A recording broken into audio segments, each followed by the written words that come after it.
O yung nag-comment po dyan sa akin mga katropa about dito sa pagbablog ko at mag-isip daw po ako ng content, wag daw puro kalokohan, kagaguhan.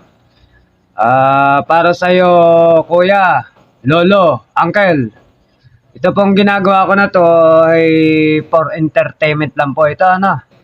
At ginagawa ko po ito para sa pamilya ko at dito nga sa Facebook at yung para sumweldo. Lahat gagawin talaga, hindi yung hindi puro kagagawan to mga katropa. Ginagawa ko lang to kaya nga may disclaimer sa huli yon. Hindi yung magko-comment ka kagad na puro kalokohan, mag-isip ako ng content na iba. Bakit ba? Naiinggit ka ba? Kung gusto mo, gumawa ka rin ng content mo at mag-post ka rin ng ganon. Hindi yun naiinggit ka, di ba?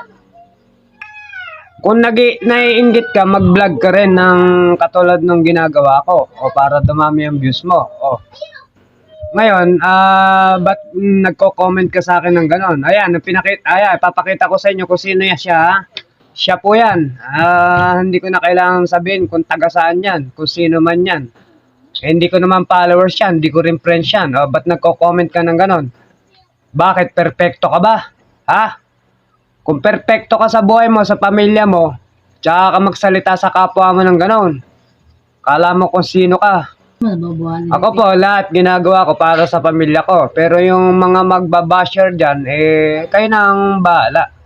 Kasi basher naman kayo, ako naman kayo, yung mga tagahusga kayo. Pero tingnan nyo muna yung sarili nyo, yung sarili nyong kinatatayuan sa buhay bago kayo mag-basher sa mga napapanood nyo sa Facebook.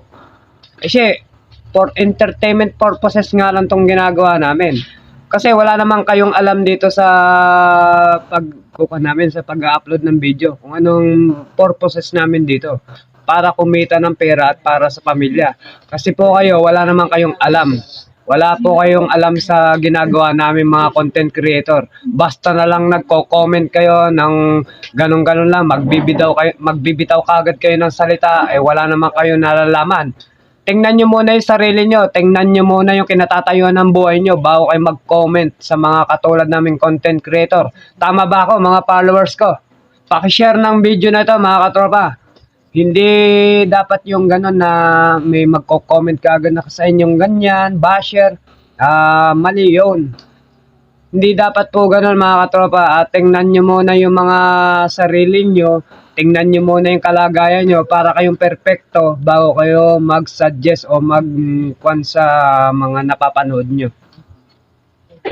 Bago po kayo mamakialam ng mga kapwa ninyo, huwag nyo pinapakalaman yung mga katulad na napapanood nyo sa cellphone, huwag nyo pinapakalaman. Kasi yung buhay nyo, hindi naman namin pinapakalaman. Kami mga vlogger. Kasi vlogger po kami, kaya kailangan, ito, ginagawa po namin para to sa pamilya namin.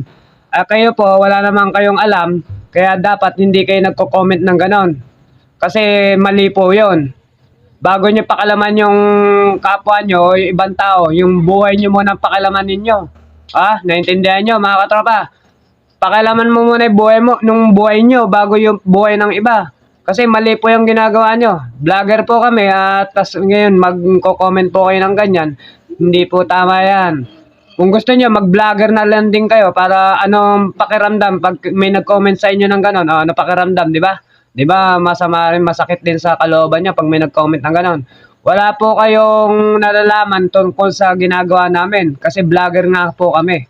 Kayo, hindi naman kayo vlogger, kaya dapat manahimik na lang kayo, manood na lang kayo ng mga video. Kung ginaganahan pa kayo, i-share nyo o kaya mag-follow kayo, ganun lang. Kaya po Facebook team, ito po sinasabi ko lang po ito dahil may nag-comment po sa akin. Kayo na po sana ang bahala Facebook team sa mga nagko-comment. Hindi ko lang nailagay ito sa moderation assist na ganun yung sinasabi. Dapat nakaban po ito sa aking comment section. So hanggang dito na lang po ang aking video mga katropa. See you next one sa aking next video. Pasensya na po kung just for fun po Pasensya na mga katropa.